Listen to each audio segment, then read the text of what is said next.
Assalomu alaykum bizning kanalimiz kuzatuvchilari. Yana bir mijozimizni balkonlariga, ya'ni balkon bu yerda ko'p o'tiradigan balkonlariga plise jaluzilar qildik. Plise jaluzilarni ham sredniy bo'yishi yuradigan atachenta spat abo'ylariga mosdan qildik.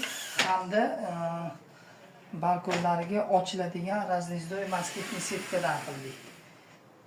Moskitni setka tepaga ponni yig'iladiganlik. Bu yoromlariga sinaksli, ya'ni sinaksli rezinka rom ichida turadigan sinaksli setkadan qildik. Ya'ni bu setkamizni bemalol olib, yana bemalol mana o'zlari bemalol yana joylashtirishlari mumkin mana. Bemalol yopilganda rom ham bemalol yopiladi, xalaqit bermaydi. Ochilishda ham bemalol ochiladi. Kimlarga mana shunaqa moskitli setka, jaluzilar kerak bo'lsa, biza pastda raqamlarga murojaat qilasizlar. Xizmatingizda har doim